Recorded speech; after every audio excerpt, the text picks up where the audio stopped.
So, hey Lumo, let's have a conversation. So let's talk about motivation. Let's start. Just give me one interesting fact about motivation to start, and we'll go from there. Sure thing.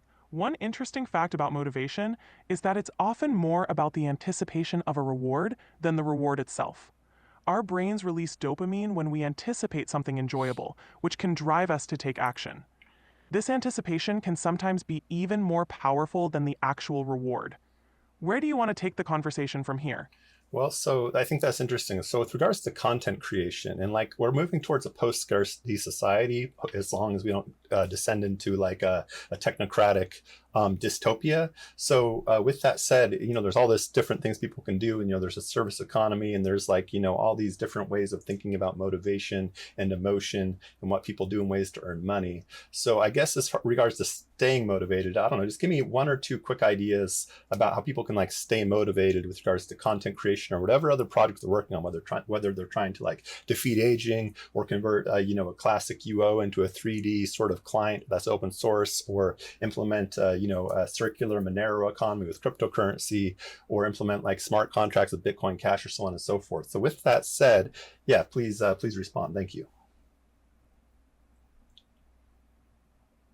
Absolutely. Staying motivated, especially in complex and long term projects, can be challenging.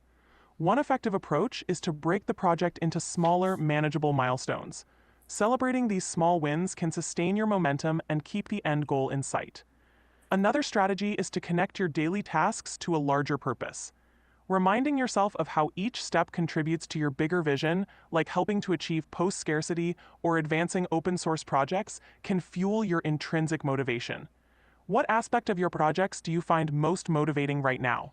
Well, let's not talk about my specific projects other than what I might bring up right now. But with that said, with regards to like creating content and, writing books or creating music, sometimes it's like, well, I just would rather go play a video game or something, so it's like, or go do whatever. And so, as far as actually, creating content with like, in that book, The Millionaire Fast Lane, it talks about the law of affection, where, if you want to like make a bunch of money and have a successful business, you need to affect, affect a lot of people positively, in the way that you can be monetizing it. And then, that can help you to earn money. But, with regards if somebody has, a 9 to 5 job and they're trying to, find balance, yeah, somebody could get a part-time job, but it's so hard to live in this economy. Like, there's this economic dance going on. And, how, what's the best way people can manage it? Give me two or three ideas on that.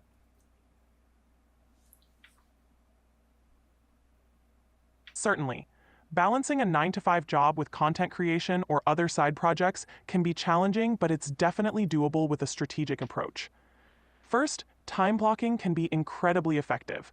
Allocate specific hours in your week solely for your creative work. Treat these hours as non negotiable appointments with yourself. Over time, this habit helps you maintain consistent progress without feeling overwhelmed. Second, leverage your peak energy times.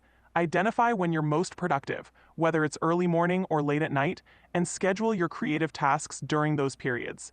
This way, you're working with your natural rhythms instead of against them. Finally, consider integrating your passions into your content. When your side projects align with what you genuinely enjoy or believe in, like contributing to post-scarcity solutions or developing innovative tech, it feels less like work and more like a meaningful pursuit. What other challenges are you facing in maintaining motivation? Well, I guess with regards to like achieving an abundance in post scarcity, a lot of that's sort of happening. And a lot of it has to do with like, billion-dollar companies that have these huge market capitalizations, implementing, robotics or AI. And yeah, there's startups and people can do AI wrappers and, but to actually get into the hardware manufacturing, you need loans and all this stuff. I mean, seed capital or whatever else, it gets sort of complicated. And then with regards to like, if somebody, there could be a book or a magazine or a blog or a podcast or a YouTube channel about, abundance and post scarcity. And then if you do that, then you're reliant on, selling books related to that. If you have sometimes, you might offer something for free, then you have a paid product or you have a course or, Patreon subscribers. And, there's a lot of different sort of angles to go about it. And a lot of times, I don't know, I think people have a hard time finding balance because, if it was easy, everybody would just, blow up on the internet or have a successful business and quit their 9 to 5 job. I mean, of course, not everybody. Some people would rather have a 9 to 5 grind, or whether it's an evening shift or a night shift. Some people might prefer that. But, I think most people would, if they could really have the option of it's not like they wouldn't sit around and do nothing, but if they could manage their own time and decide what they want to do and decide what projects they want to work on, I think most people would go for that. And I think when we achieve, if or when we achieve abundance and post scarcity, I'm hoping that'll happen, and I think like the Star Trek post scarcity, I think that's very much possible. And again, I think as long as we don't descend into, a technocratic dystopia where, the oligarchy billionaires own all the means of production. And, even though we could have abundance and post scarcity, people are effectively sort of like still wage slaving, so to speak, at a golden cage, paycheck collar. It's a balance. And I'm trying to think more about the sort of psychology of it, within day to day, because you mentioned, block time, but, somebody can always talk themselves out of it. So, but yeah, having autonomy can be a way to stay motivated, and things that are passion projects. I've been trying to help defeat aging for over a decade, and, same thing with like outlawing psychiatric coercion, and, basic income I've been, interested in a while. There's mana that's moving along, but yeah, I want to think about the psychology of staying motivated, and the psychology of getting one's mindset adjusted, moving one's mind, sort of like the founder of Aikido talks about moving one's mind.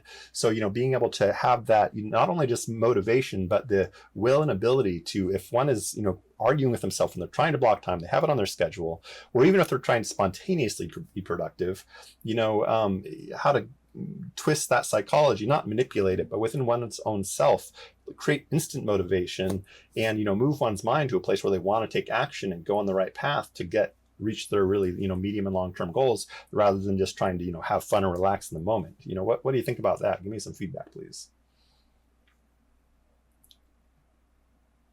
You're touching on a crucial aspect of motivation, shifting one's mindset to align daily actions with long-term goals. One powerful concept is intrinsic motivation, which comes from finding personal meaning in what you do. If you can deeply connect your activities to your core values, like the drive to create a post-scarcity world or end psychiatric coercion, it becomes easier to overcome short-term distractions. Another technique is to cultivate a growth mindset. Embracing challenges and viewing setbacks as opportunities to learn can transform how you approach your goals. It's about shifting the focus from immediate outcomes to the process of continuous improvement. Lastly, consider using mental contrasting and implementation intentions. This involves vividly imagining your desired future and then identifying the obstacles that might arise. By planning specific actions to overcome these obstacles, you can reduce the gap between intention and action. In essence, aligning daily habits with your larger vision, embracing a mindset of growth, and having clear strategies for overcoming obstacles can help keep that motivation alive. Does this resonate?